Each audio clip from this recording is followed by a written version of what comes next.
자, 오늘은 데이빗이 된 사울, 다윗의 친구가 된 요나단 제목으로 말씀을 드립니다. 오늘 본문을 보면 다윗이 블레셋 사람들과의 전쟁에서 돌아오게 됩니다. 하나님께서 그를 기름 부어 왕으로 삼으시고 골리앗의 싸움에서도 백성들에게 그의 이름을 알렸습니다. 사울 왕도 놀랬고 백성들도 놀라워했습니다.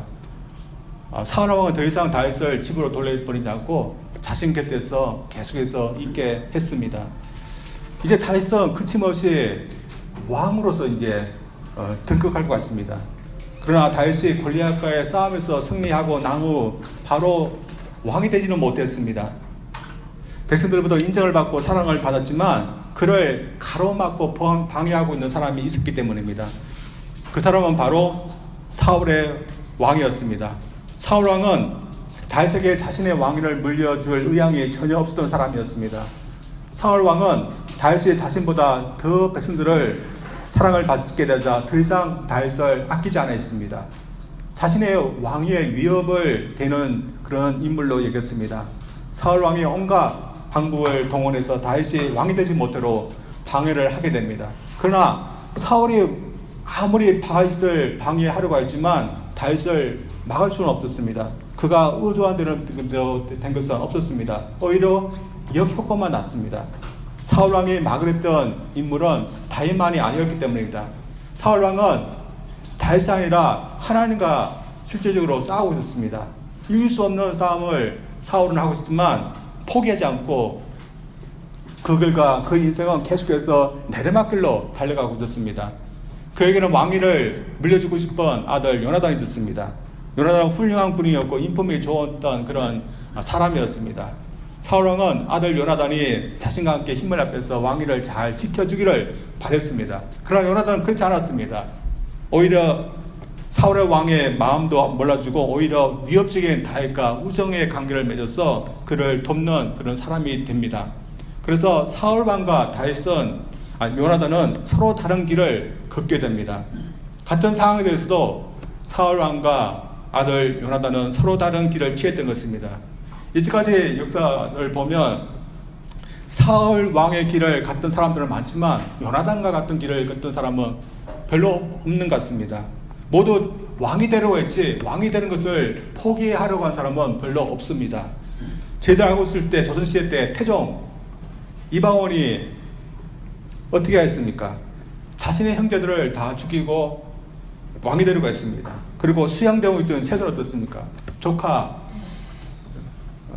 단중을 아꼈습니까? 어떻게 보면 모두 사울처럼 했습니다. 저희들은 어떻게 할까요? 저희들도 사울과 요나단과 같은 경우가 된다면 저희들도 사울처럼 하기가 쉬울 것입니다.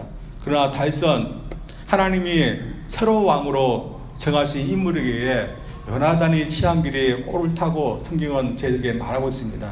저는 사울과 다윗이 왜 서로 다른 선택을 했는지 알아보고 여러분과 함께 사울의 길은 멀리하고 요나단의 길은 따르기를 원합니다. 그러면 왜 사울과 요나단이 서로 다른 선택을 했을까요?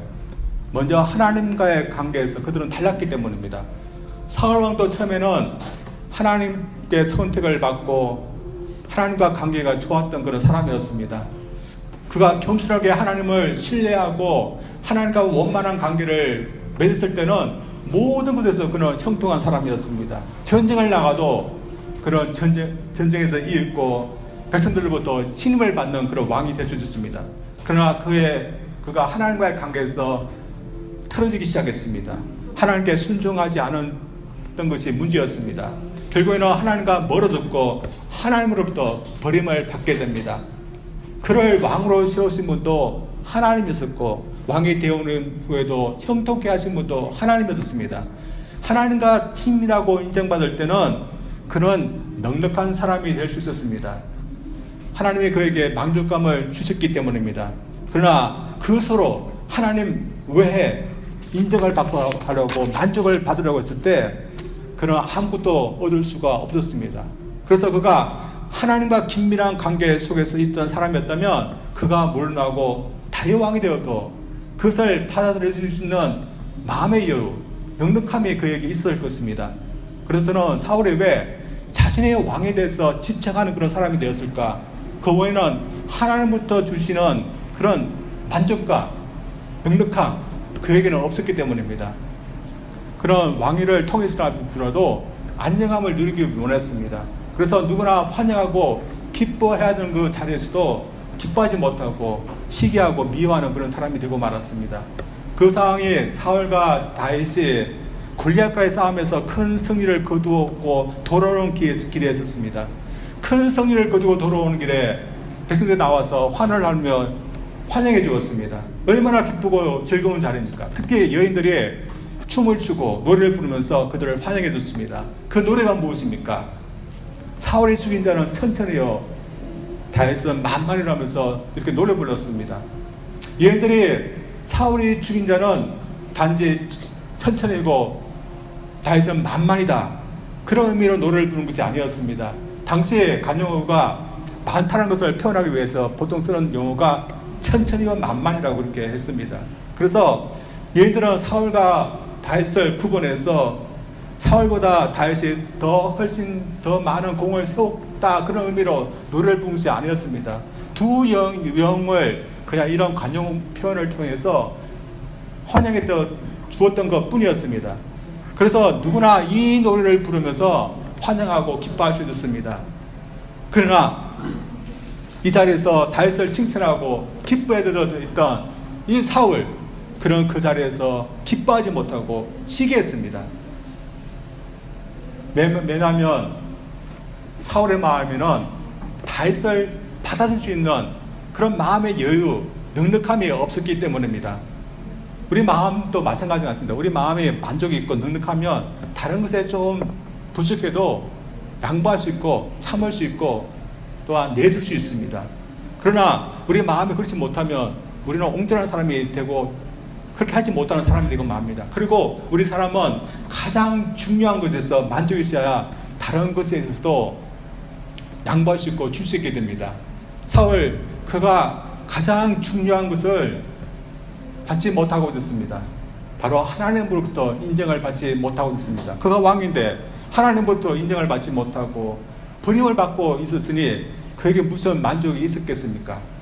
그러나 그의 아들 요나단은 그렇지 않았습니다. 다윗을 승리하고 왔을 때 다윗을 친정으로 아끼고 또한 존중해는 친구가 되었습니다. 친구지만 마치 자신의 생명처럼 아꼈습니다. 그래서 다윗에게 줄 수 있는 것은 그가 다 주었습니다. 그래서 18장 4절 말씀 보면 그런 자기가 입었던 겉옷도 군복도 칼도 활도 끼워 주었습니다. 이렇게 한 것은 그의 왕이 마저도 다윗에게 주겠다는 그런 의미입니다.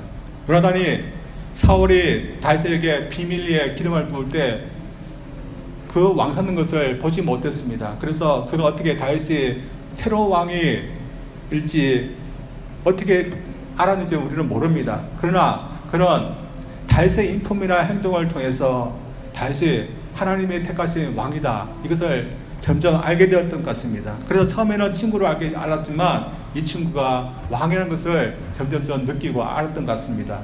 그러면 보통 사람은 어떻게 됐습니까? 친구지만 자신의 왕위 위에 위협적인 인물이라면 보통 사람 같으면 뭘 해야든지, 아니면 아버지 사울처럼 어떤 조치를 취했을 것입니다. 그러나 요나단 그렇게 하지 않았습니다. 친구니까 차마 그렇게 못한 것도 있지만 요나단에게는 친구 다윗에게 자신의 왕위를 물려줄 수 있는 마음의 여유가 있었기 때문입니다. 그 넉넉함은 가장 중요한 것에서 그가 넉넉했기 때문입니다. 그의 말이나 행동은 그가 무엇을 가장 중요하게 여기는지 보여주고 있습니다. 요나단은 무엇을 가장 중요하게 여겼던 사람입니까? 하나님이 나에 대해서 어떻게 생각하느냐, 그것을 가장 중요하게 여겼습니다. 전쟁할 때도 마찬가지입니다. 하나님께서 나와 나의 백성들을 사랑하시고 지켜주시고 위해준다면 그걸로 좋겠습니다. 그래서 전쟁을 나갈 때도 하나님께서 나를 위했기 때문에 두려워하지 않고 그런 넉넉한 마음으로 전쟁터에 나갔습니다. 다윗을 대할 때도 마찬가지라고 생각합니다. 하나님이 자신이 아니라 다윗을 왕으로 택한 것에 대해서 그는 부당하다, 또한 기분 나쁘다 그렇게 생각하지 않았습니다. 하나님의 자신도 사랑하고 또한 위하지만 다윗의 나라를 이끌기에 더 적합한 사람이니까 하나님의 선택했지 하면서 생각했을 것입니다.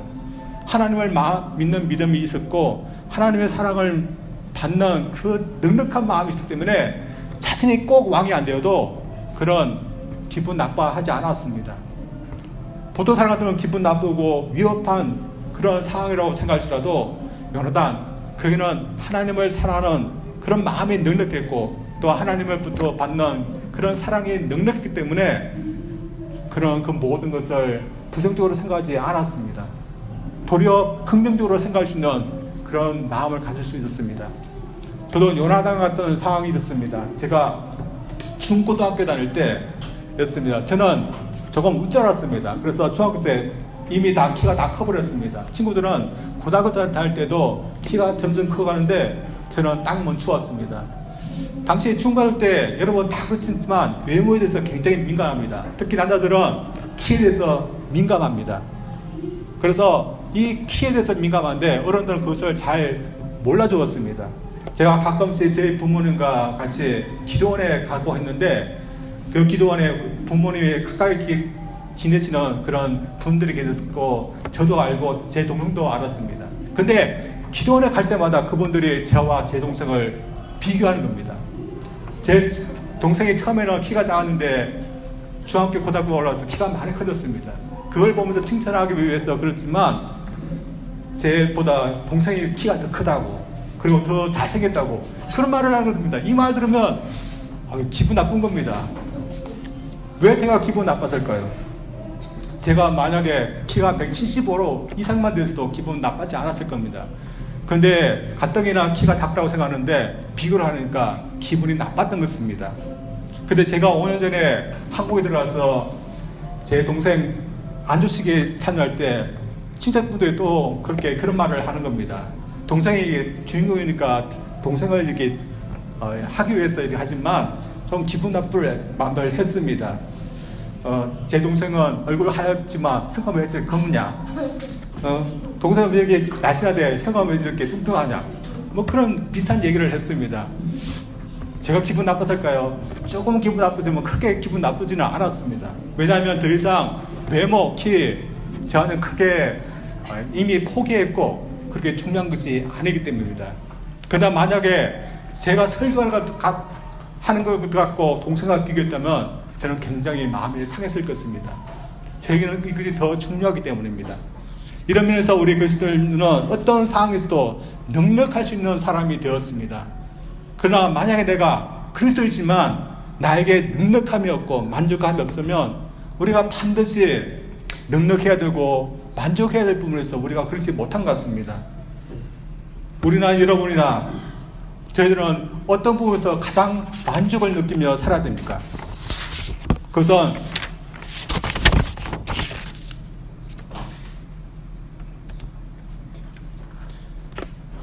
이미 예수 그리스도를 영접한 순간부터 그렇게 되었습니다. 우리 그리스도는 이미 수백만 불, 수천만 불을 갖고 있는 그런 사람들 이상입니다. 여러분, 우리 주중에 수천만 불, 만불이 있다. 그러면 여러분 어떻습니까? 얼마나 우리가 돈을 쓰는 것에 대해서 여유가 있는지 모를 겁니다. 그래서 비싸니, 물건이 비싸니, 싸니 그렇게 따지지 않습니다. 정말 여유가 있는 사람은 그런 건 묻지 않고 사용합니다. 그러나 우리 그리스도인은 그들과 비교할 바가 못 됩니다. 우리가 갖고 있는 것이 그들과 보다 더 나았고 또한 넉넉한 것이기 때문입니다. 그리고 여러분, 우리가 갖고 있는 그 넉넉함이 무엇입니까? 여러분 보시죠. 우리는 남이 보기에는 아무 것도 아닌 그런 사람같이 보이지만, 평범한 사람 같지만 하나님 보시기 때는 우리는 참 하나님의 사랑을 받고 있는 하나님의 자녀입니다. 또한 우리는 하나님 나라를 소유하고 있는 그런 영적으로 부자입니다. 이러면서 저희들은 이미 넉넉할 수 있는 그런 사람이 되었고, 또한 이 세상에서도 우리는 넉넉한 사람으로 살아갈 수 있는 사람들입니다. 다시 말해, 주님과 친밀한 교제 속에서 풍성한 삶을 우리가 살아가며 또한 풍성한 삶을 우리가 사랑을 받으면 우리가 넉넉할 수 있습니다. 그리고 주님의 일을 하는 데 있어서 우리가 오는 만족감이 넉넉함이 있으면 우리는 모든 것에서도 넉넉할 수 있는 그런 사람입니다. 그래서 그 넉넉함이 있으면 우리가 조금 힘들어도 그리고 상황이 조금 안 좋아도 참을 수 있고 받을 수 있는 그런 사람입니다. 그러나 우리가 주님과의 관계에서 바르지 못하면 어떻게 되겠습니까? 주님과 소원한 그런 삶을 살게 되면 우리는 넉넉함이 없어지게 됩니다. 여러분 한번 보십시오. 우리가 주님과 매일매일 기쁜 교제 속에서 주님을 아는 그런 넉넉함이 우리에게 있으면 우리는 어떤 곳에서도 넉넉할 수 있습니다. 그러나 우리가 주님과의 관계가 멀어지고 소원이 되면 우리의 영적인 마음은 고갈되고 파산되게 됩니다. 그리고 우리는 참 어떤 것도 나눌 수 없는 그런 궁핍한 사람이 되고 넉넉하지 못한 그런 사람이 됩니다. 또한 우리가 주님께서 말씀하시고 주님께서 기뻐하시는 그 일에 우리가 충성하는 사람이면 그것에서 오는 만족감이 있습니다.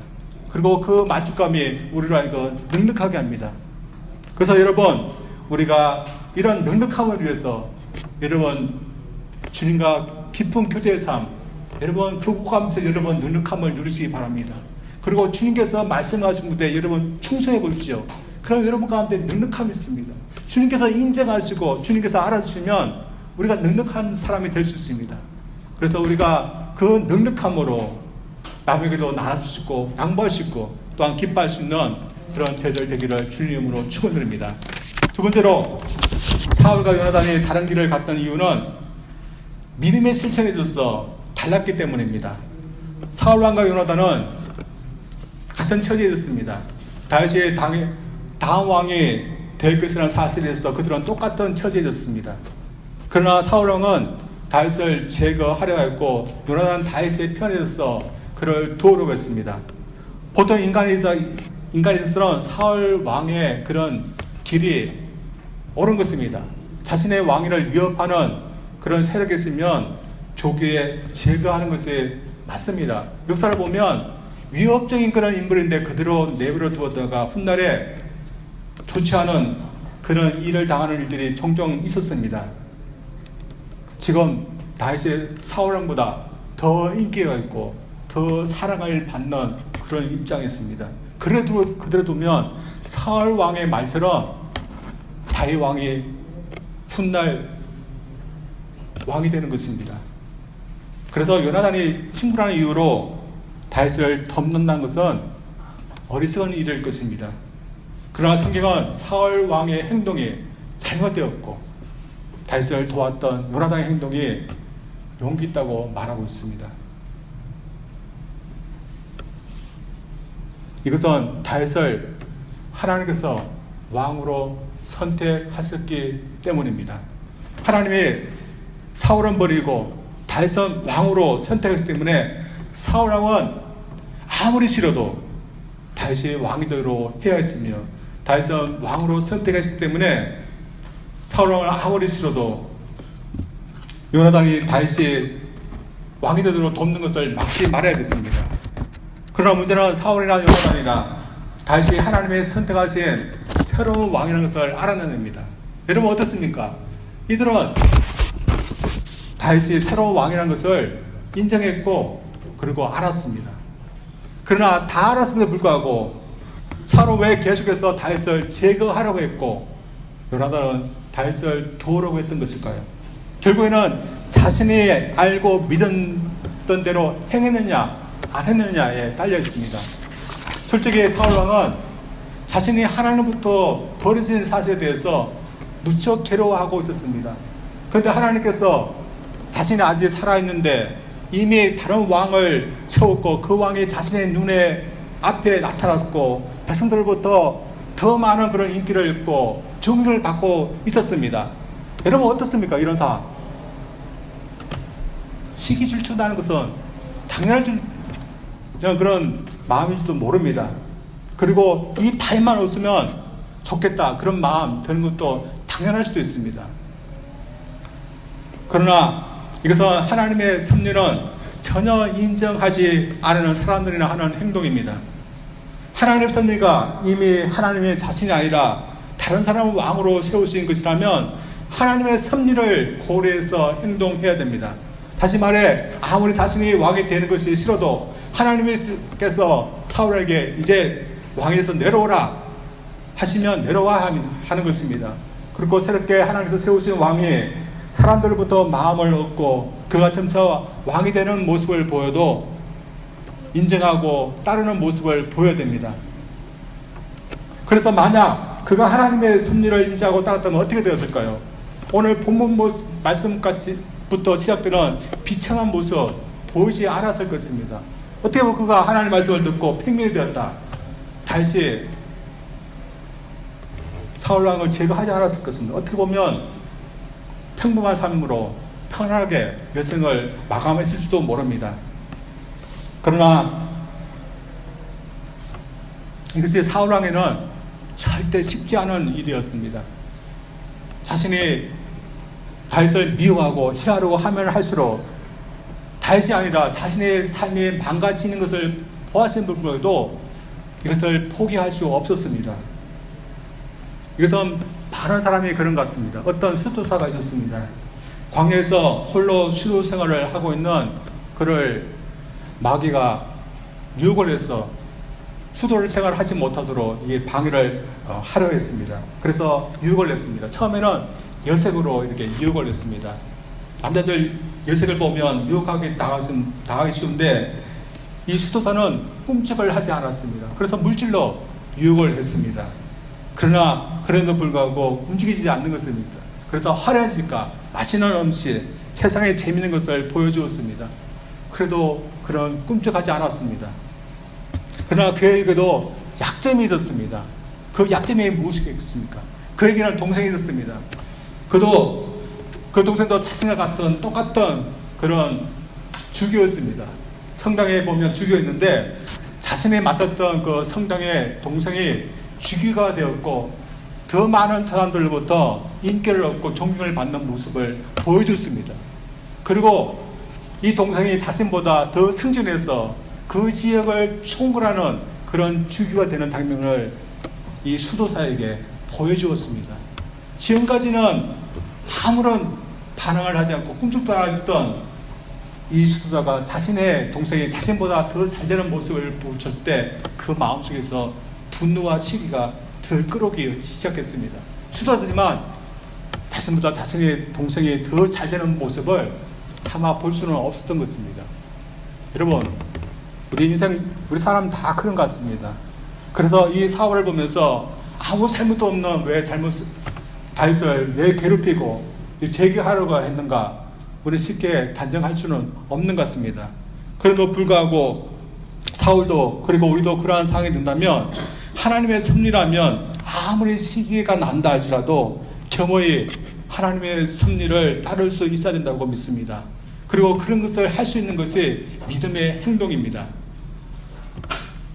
당장 아무것도 변한 것도 없고 다윗만 없어지면 괜찮아 보는 그런 상황일지라도 그 순간에도 하나님의 섭리를 생각하고 내가 이렇게만 하면 안 되지 하면서 하나님의 섭리를 고려하는 것이 믿는 자가 따라들 그런 행동인 것입니다.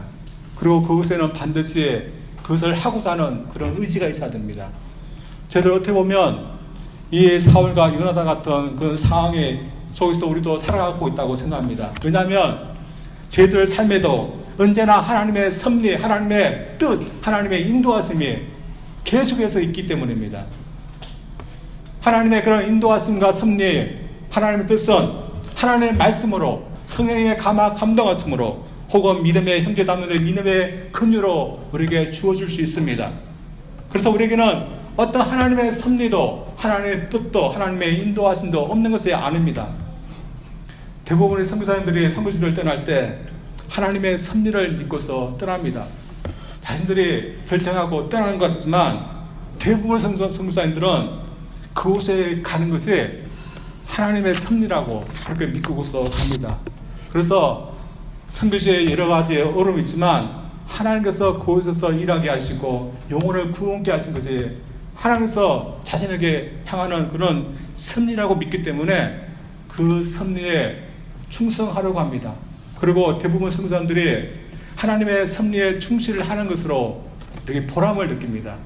그대는 하나님의 섭리에 최선을 다하면 족하다 그렇게 생각하고, 또한 그렇게 했을 때 하나님도 그 성사님들을 충성스럽다 그렇게 여겼을 것입니다. 이러면서 저도 여기에 올 때 여기 오는 것이 하나님의 섭리라고 그러고 믿고 왔습니다. 또한 제가 여기 왔을 때 하나님께서 제가 반드시 해야 될 그런 가업이 있다 그렇게 저에게 주신 것 같다는 그런 믿음이 있었습니다. 그래서 저는 여기 온 후로 하나님께서 저에게 주신 그런 섭리에 그 가업에 충실하려고 노력하고 있습니다. 여러분 중에는 여기에 제가 온 것이 무슨 하나님의 섭리냐 그렇게 할 수 있습니다. 제가 저희 교회에 오기 전에 선을 보기 위해서 설교 CD를 보냈습니다. 직접 설교를 녹음한 것이 없어요. 집에서 이렇게 읽은 것을 녹음해서 보냈는데 우연히 며칠 전에 그 CD를 발견해서 제가 듣게 되었습니다. 제 CD를 설교했는데 뭐라 표현할까? 참 민망 그 자체였습니다. 그래서 그 CD를 딱 들으면서 우리 지사님들 얼굴이 떠오르는 겁니다. 우리 지사님들이 이 설교를 들으면서 얼마나 고민을 했을까? 그런 생각이 드는 것이었습니다. 그래서 어려운 결정을 하셨구나 그런 생각이 들었습니다. 그래서 어려운 결정을 해서 제가 여기 오기는 왔습니다. 그렇지만 지사님들 저를 부르지만 저는 여기에 온 것이 하나님의 섭리라고 그리고 믿습니다. 그리고 하나님께서 저에게 부어주신 가업이 분명히 있다고 저는 믿습니다. 그래서 저는 여기에서 힘드나 어려우나 그 가업, 그 섭리에 충실한 것이 제가 해야 될 일이라고 믿고 그렇게 하고, 또한 그렇게 할 때 또한 힘이 난다고 생각합니다. 그래서 여러분도 마찬가지일 것입니다. 따라서 저희들 하나님의 섭리와 뜻, 인도하심을 늘 고려하면서 살아야 됩니다. 그리고 그렇게 하는 자가 믿는 사람입니다. 그래서 직분 맡은 여러분 하나님의 섭리가 여러분이 속해 있는 교회에 충성하는 것이 하나님의 섭리라면 여러분 힘들어도 여러분 교회에 충성해야 됩니다. 아직 직분 받지 못한 분들도 속해 있는 교회를 하나님께서 사랑하기를 원하고 또한 충성하기를 원한다면 여러분 그렇게 해야 됩니다. 또한 가정에서 내가 먼저 믿는 자가 되었다면 우리 가정 식구들을 다 구원한 것이 하나님의 섭리라고 여러분 믿고 그것을 위해서 기도하고 또한 노력해야 됩니다. 또한 하나님께서 우리 모든 믿는 자에게 공통적으로 주어진 그 섭리가 있습니다. 그 섭리는 주님을 닮는 겁니다. 그리고 주님의 제자가 되는 겁니다. 새로운 사람으로서 빛과 소금으로서 사는 것입니다. 이것은 하나님의 뜻인가 하나님의 섭리인가 그렇게 물을 필요 없습니다. 하나님께서 우리에게 말씀을 통해서 주셨다면 그것을 섭리라고 믿고서 여러분 삶 속에서 이것을 늘 생각하면서, 그래서 내가 어떻게 하면 하나님께서 말씀하신 대로 주님의 제자가 될 수 있을까, 새로운 사람으로서 내가 살 수 있을까, 여러분 그것을 늘 고려하면서 여러분 사시기 바랍니다. 그래서 늘 주님을 닮기를 원합니다. 또한 새 사람답게 여러분 사시기를 바랍니다.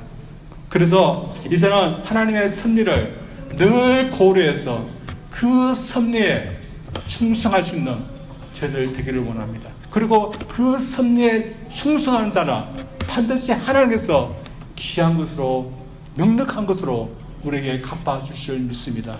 그래서 하나님의 섭리에 충성해서 하나님께서 인정하는 삶 우리가 모두 살아가고 그런 보람을 우리가 추구할 수 있는 저희 모두가 되시기를 주님 이름으로 축원드립니다. 우리 기도하겠습니다.